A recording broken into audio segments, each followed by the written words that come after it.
marwa, inkura muri kabare. Mana yandinze sida, inkura mu muhanda, inkiza ubumayibobo. Muntu uko mushaka, munsabye uko mubyumva, mundwanye uko mubyumva. Igihe cyose Uwiteka numva umutima ukimpamiriza ko ngomba kumuhamiriza, nzamuhamiriza no ku mwuka wa nyuma. Icyakora Uwiteka ansindishirize kandi abansindire mu izina rya Yesu. Mpumuriruma Pawulo. Ariko Pawulo ntiyagira ikintu aba. Muri iyi minsi hateye umwuka w'inzangano nyinshi, by'umwihariko mu bavuga ko ari abakozi b'Imana. Nubwo bateguye icyangiro, nubwo bateguye kugusiga amazirantoki, ndaguhanuriye mu izina rya Yesu kuri iki gicamunsi ndazana ijambo rivuga ngo nubwo byubakitse bitya, niko bimeze bitya, hari Imana ivuganye nawe ijambo rikomeye. Rero Uwiteka ambabarire aho nagaragaye nsubizanya umujinya n'uburakari. Hanyuma Nepo, naragukomerekeje ngukomeretsa hejuru yuko mubagiye gutera kamera nawe wari urimo, kandi ubizi neza ko nge nawe twigeze kugirana ibihe byiza. Nzasenga, nzahanura, nzubaha Imana mpaka ku mwuka wa nyuma. Mu gitondo ndi ku musozi nibwo nabajije Imana, ndayibwira ngo Mana mpishurira, ese ndacyari mu muhamagaro, ndambike Bibiliya cyangwa nyiterure? Imana irambwira ngo Theogene we, nguhamagara nabyizeho, urugamba uzarwana nari nduzi, ibyo uzanyuramo nari mbisobanukiwe, komeza wicogora. Mbese nurambika Bibiliya urabudatsinzwe n'ubwami bw'Ubumedi n'Ubuperesi. Nsanga iyo ngingo niyo. Kuba Abashidodi barampagurukiye, hari ibyo Imana itarankoresha. Kuba abazimu baranshegeye, ntabwo mbizi neza, icyo nzira ntabwo nkizi. Ariko iyo ngiye mu mwuka nsanga nsirifuhe, ndazirifuhe ry'umurimo w'Imana, kuko ntawe nibye, nta n'uwo nesikorotse, ntawe naririye utwe, ntawe nibye, nta kindi nzira, ni umurimo w'Imana. Niba uri kumwe nanjye, ihangane ukomere, Uwiteka ntiyagutakaza. Niba hari ibyo utarakemura, niba hari ikimana itarakorana nawe, umuhamagara wawe nturarangira.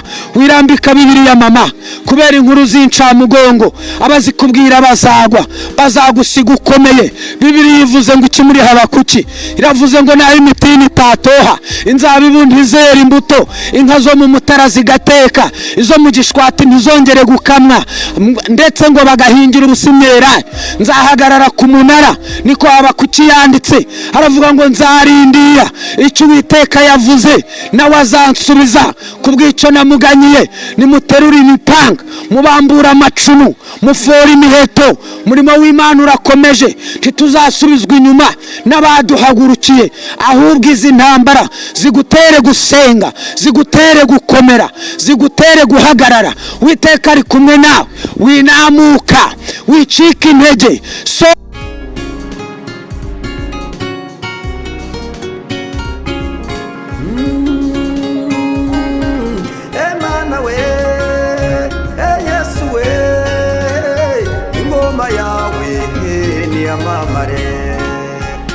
Nsabye imbabazi isi yose, uwo naba narakomerekeje n'uwo naba narabangamiye muri sosiyete y'ijambo ry'Imana. Uyu munsi rero ndahari, ndi muzima, ndashima Imana ko Uwiteka akomeje kundwanirira. Ntago ndi ikibazo mu Rwanda, sindi ikibazo muri sosiyete, ndi umuntu w'Imana, kandi ndarwana urugamba rw'umuhamagaro. Ntabwo ndi kurwana urugamba rwo kurama, kuko nutari jewe azapfa, kandi umpiga ungenza nawe ntakoroheye. Reka rero twisomere ijambo ry'Imana. Nangize ngo mbanze nce bugufi imbere yanyu mu izina rya Yesu.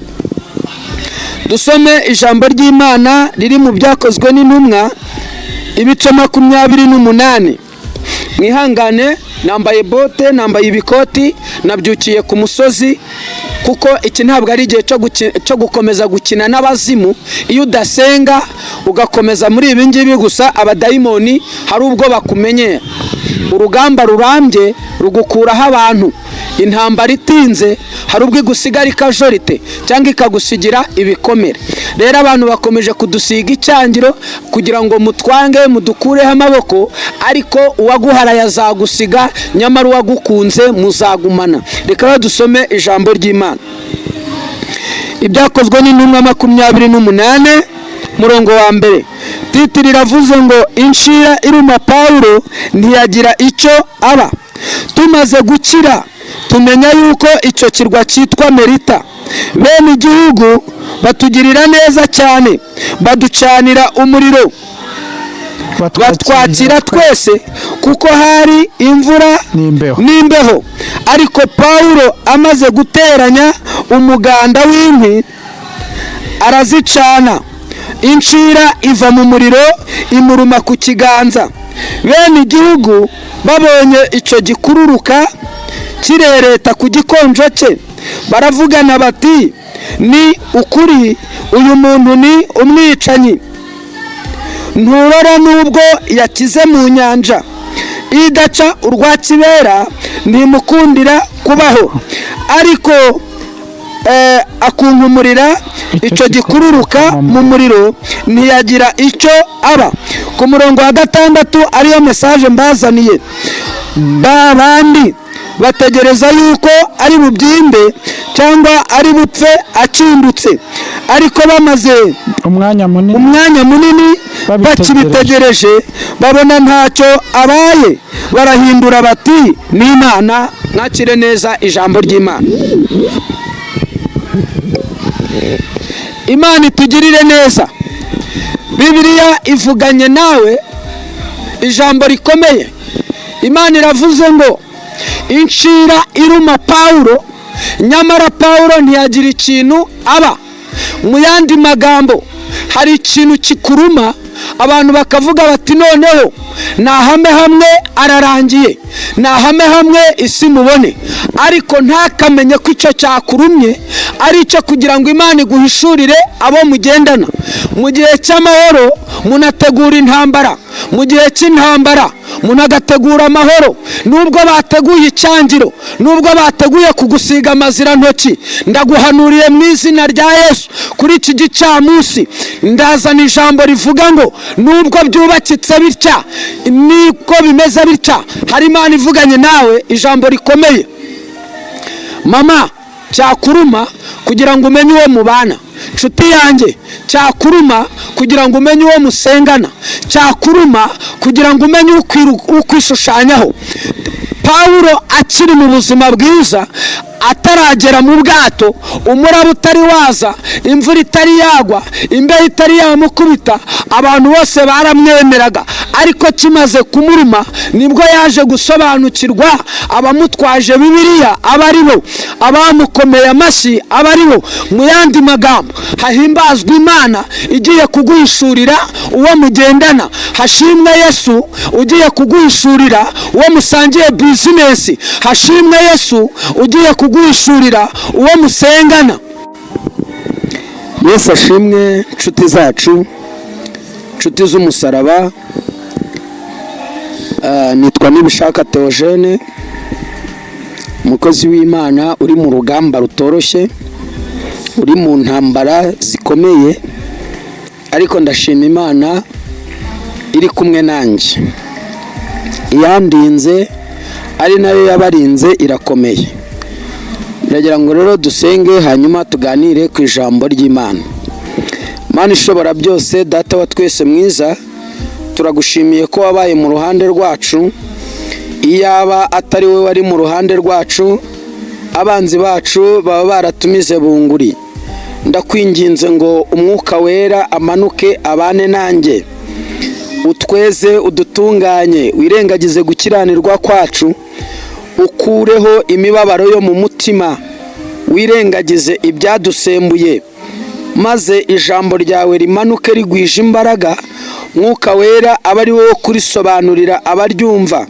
Mpamagaye ikirere cy'umwuka wera mu izina rya Yesu. Mana, dusengeye abakomerekejwe n'ibyo bagenda bahura nabyo, bimwe na bimwe biturutse kuri bene data dusangiye umurimo. Ndasenze ngo iyi mitima yomorwe n'ijambo ryawe.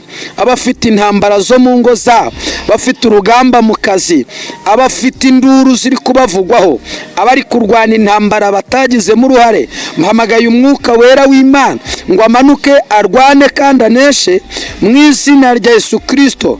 Ndasenze Mwami, ntaba ari jyewe, ntaba ari twebwe, ahubwo izina ryawe aba ari ryo ryamamara, ntihagaragare Theogene, hagaragara Imana iri muri we. Mwami Imana, ni wowe uvura ibikomere, ni wowe ukuraho icyangiro, ni wowe ukuraho Mwami igisebo, ni wowe ukuraho amagambo mabi mu izina rya Yesu.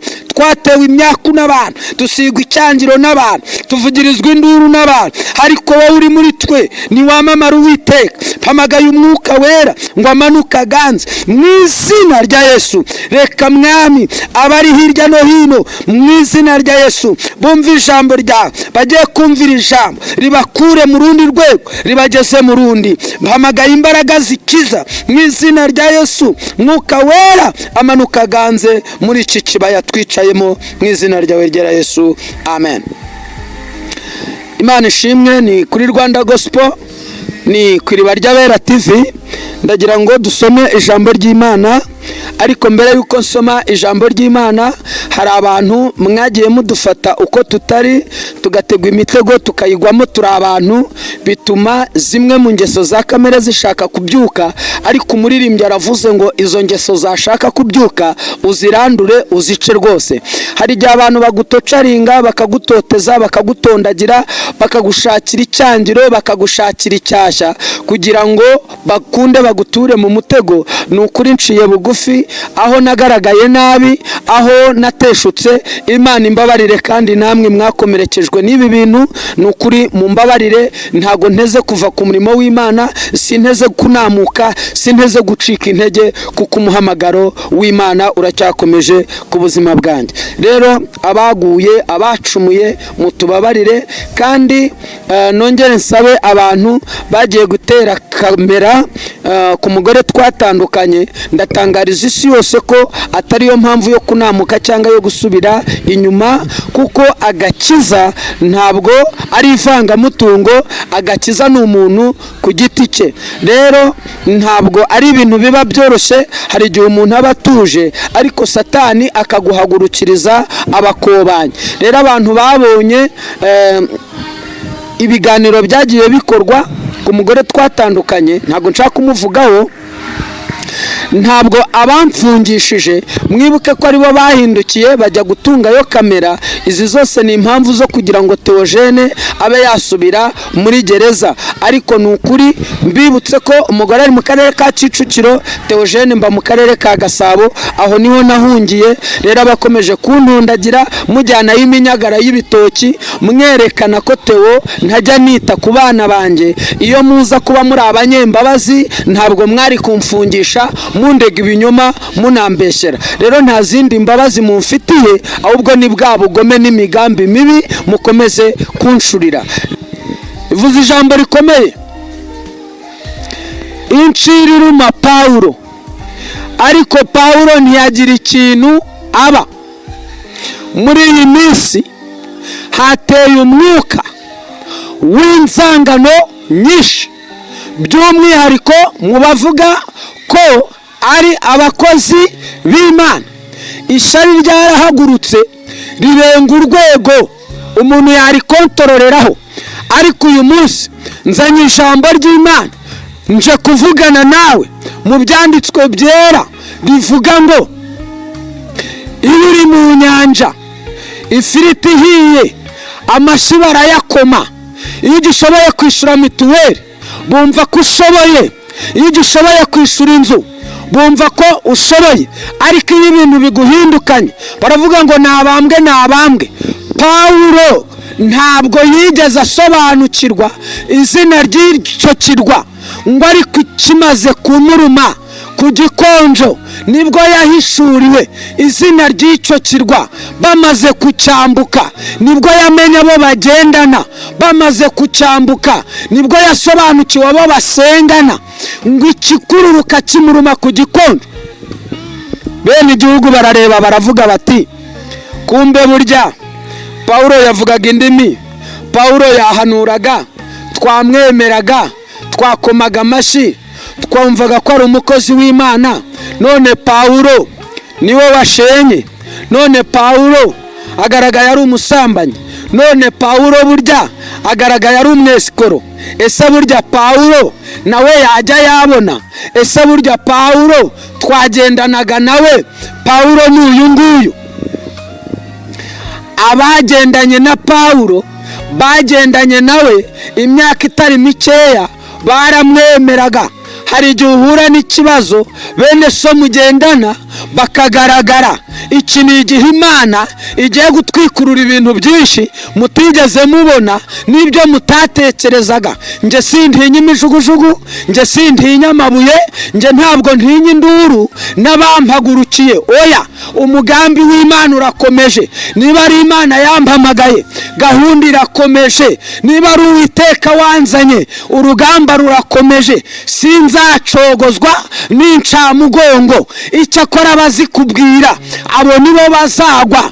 Komera kigabo, wicika intege, hagarara shikama, winyeganyezwa. Iki nicyo cyatumye Pawulo umukozi w'Imana Mwuka Wera amumanukira aramubwira ngo Pawulo we, winamuka. Nubwo bavuze ngo uri mu gihano, wicika intege. Nubwo bavuze ngo urarangiye, oya winamuka. Imana ikugira inama. Uwiteka agira Pawulo inama. Mwuka Wera aramanuka aramubwira ngo burya hari ibigiye kurangirira mu muriro. Mwuka Wera aramwongorera aramubwira ngo Pawulo, teranya umuganda w'inkwi. Nubwo bimeze bityo, ngiye kuguhishurira abo musengana, ngiye kuguhishurira abavuga ko bakwemera. Reka nkwereke abo wishuriye inzu, reka nguhishurire abo wasengeye, reka nkugaragariza abo wahanuriye. Pawulo we, reka nkwereke abo muri kumwe mu bwato. Pawulo, reka mbikwereke neza. Bituma Imana, haleluya, helepesekotita tayakosilinima. Pawulo ngo agiteranya umuganda w'inkwi. Pawulo ntiyarazi icyihishemo. Pawulo yabonaga bakoma amashyi akagira ngo ari kumwe n'abantu, nyamara bari abagome, nyamara bariyoberanyaga, nyamara barishushanyaga. Ariko ngo Pawulo amare gucana, Pawulo arateranya. Amaze gucana mu muganda w'inkwi, hari hihishemo ikintu. Hari igihe urwana intambara, nshuti yanjye uduteze amatwi, ukurikiye ijambo ry'Imana kuri Rwanda Gospel, ku Iriba ry'Abera TV, ugahura n'urugamba. Kumva urwo rugamba n'urwo kukwereka nyoko bukwe. Kumva iyo ntambara niyo kuguhishurira revera wawe. Kumva iyo ntambara niyo kukwereka umugabo washatse. Kumva iyo ntambara niyo kuguhishurira sobukwe. Kumva urwo rugamba n'urwo kukwereka muramukazi wawe. Kumva urwo rugamba n'urwo kukwereka abo mwagendanye. Igikururuka ngo gishoshoka mu muganda w'inkwi, kimuruma ku gikonjo. Ihangane kikurume, kikwereka umuntu wari ukubwira ko akwemera. Ihangane kikurume, kiguhishurire umuntu mwarahiranye akaramata. Reka kikurume, uraza kumenya abo mukorana. Reka kikurume, nibwo uza guhishurirwa boss ugukoresha.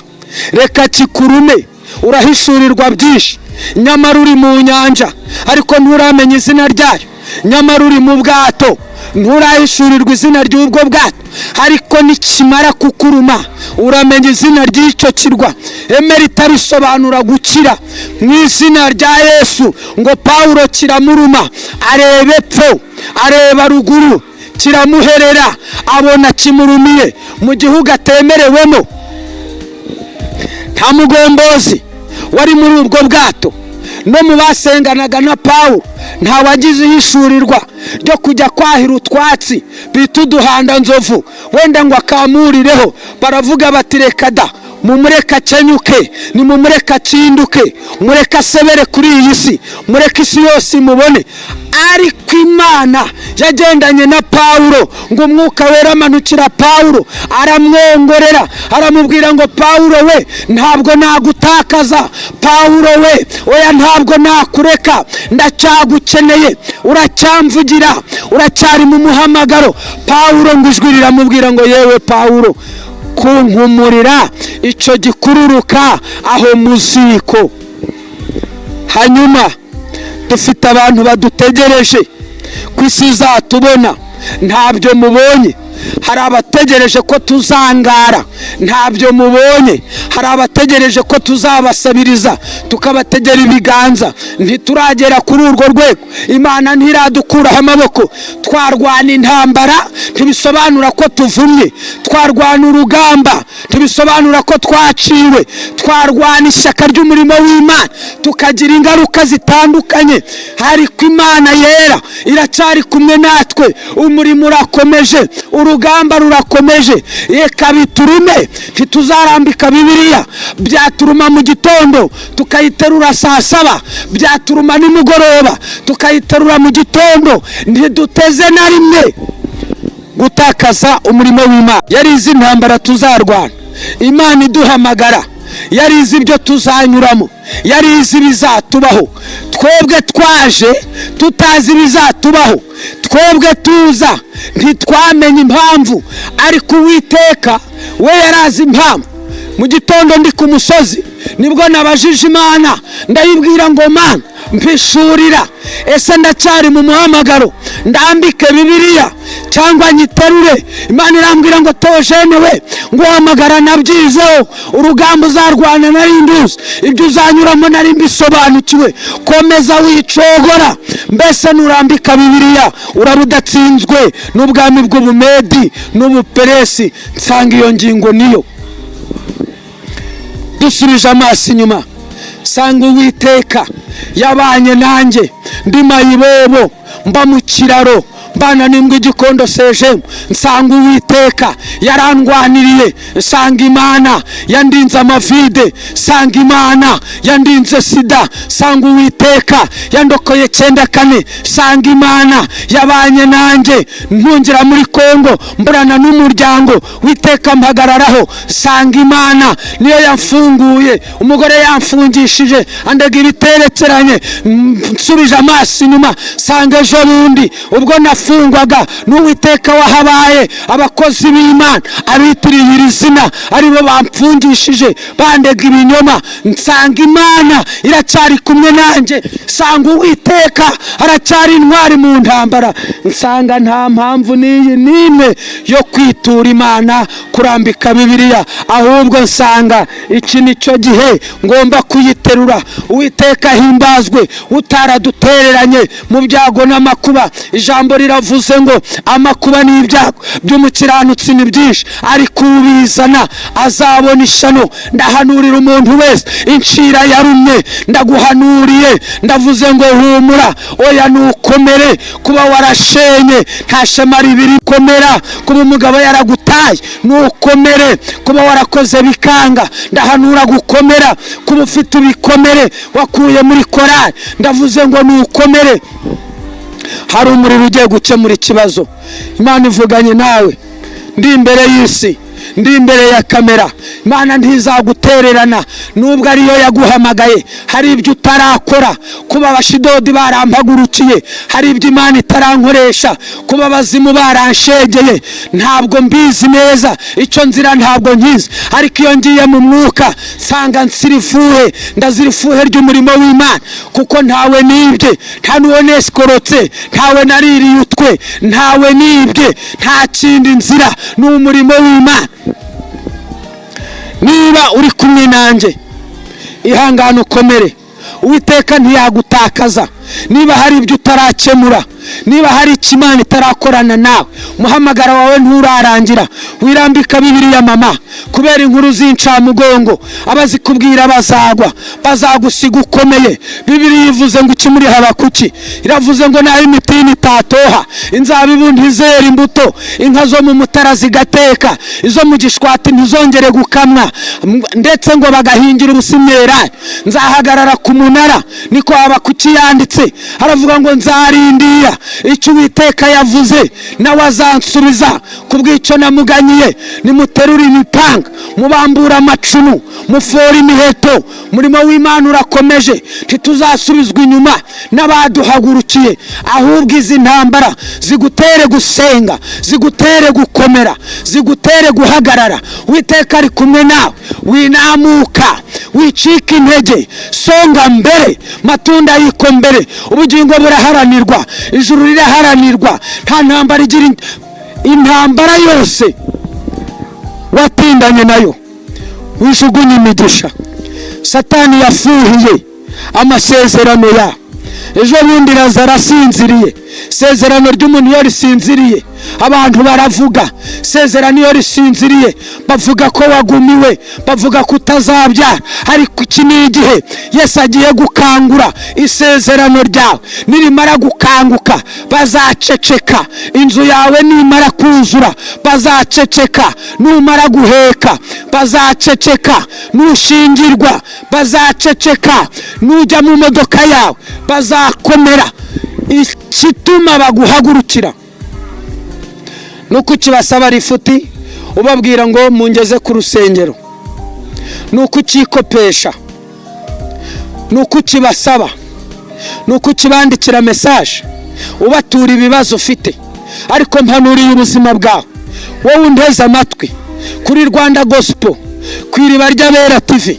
Theogene naho naceceka kuko ariyo ntego mufite. Imana izahagurutsa abandi. Mwampagurukiye mukimbona, Uwiteka ari kumwe nanjye. Sinzacogora naho nafungwa, nzabwiriza muri gereza. Naho mwanyica uwo nabyaye azabwiriza. Inyuma yanjye hari abandi. Ndagira ngo mpanurire isi yose, iki ni igihe Uwiteka agiye gukorana n'ibiharamagara. Iki ni igihe Imana igiye gukorana nabo mudatekereza. Mu izina rya Yesu. Ku murongo wa 6 Bibiliya yavuze ngo babandi bategereza yuko ari bubyimbe cyangwa ari bupfa kindutse, ngo ariko bamara umwanya munini bakibitegereje babona ntacyo abaye, barahindura bati ni Imana. Mutegereje ko tuzazima burundu. Ntabwo duteze niri na rimwe kwitura Imana guceceka. Imana yamfunguye ejo bundi, Korode yandeze, Zekiyeli yampagurukiye, Justin yampagurukiye, mwaramfungishije. Isi yose irabizi. Mwijyana ibitoki wanjye mu rugo navuyemo ngo mugaragaze ko mwahindutse. Iyo mubi mfura ntimwari kumfungisha, mwari gutera kamera munyunga n'umugore kuko byose bigishoboka. Ariko ntimwari gutera kamera mujya kunsebya mukomeza kwenyegeza ngo umuriro wake. Ibi nzabicamo, muzapanga indi migambi nayo nzayinyuramo. Umuhamagaro nturarangira. Imana yampamagaye, yangishije urwagwa, inkura muri kabare. Imana yandinze sida, inkura mu muhanda, inkiza ubumayibobo. Muntu kuko mushaka, munsebye uko mubyumva, mundwanya uko mubyumva. Igihe cyose Uwiteka numva umutima ukimpamiriza ko ngomba kumuhamiriza, nzamuhamiriza no ku mwuka wa nyuma. Icyakora Uwiteka ansindishirize kandi abansindire mu izina rya Yesu. Mpumurije umuntu wese uri mu ntambara nakomere. Mpumurije umuntu wese urwaye niyakire gukira. Ndahanurira uwatawe mu izina rya Yesu. Marayika gutoragure. Imana iguhuze n'umuntu w'umumaro.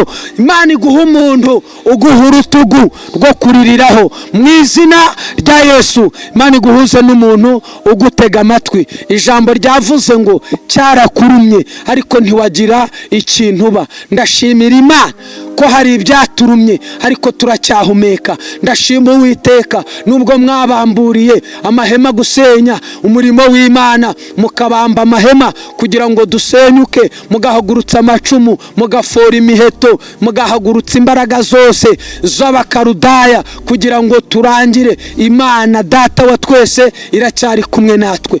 Mpanuriye ubuzima bwawe mu izina rya Yesu. Wowe wakoraga bikanga nibyongere bikunde. Wowe wari utewe n'umwuka wo gusenya, urwo rugo ni rubeho. Wowe wari utewe n'umwuka wo kukenyuka, uwo mwuka ndawirukanye. Wowe wari utewe n'umwuka wo guhora mu bihombo, uhora mu manza, uhora witaba inzego, mu izina rya Yesu uwo mwuka ndawushenye. Mpagaritse icyamunara, Imana nikwishurire. Mpagaritse amadeni, Uwiteka nakubakire mu izina rya Yesu kandi agutsindishirize. Imana ikwishurire. Mpamagaye Minirivari, uzakomera, uri umutsinzi, uri uwo kunesha. Umwuka w'urushomeri ndawusenya imbere y'Imana mu izina rya Yesu. Mpamagaye umwuka wera amanuka gukize mu izina rya Yesu.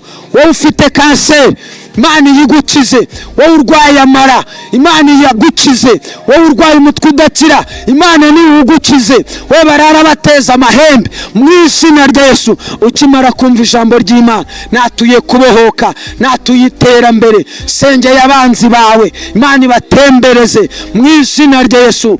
Umwuka w'abazimu, umwuka w'abadayimoni, imbaraga z'abakonikoni, imbaraga z'abacwezi, mu izina rya Yesu. Ifuhe ry'abazimu, ifuhe ry'abadayimoni, imyuka y'ishyari, mu izina rya Yesu yose nyikubise hasi. Mpamagaye ukukora kw'Imana kumanuke kukurengere none n'iteka ryose. Amen.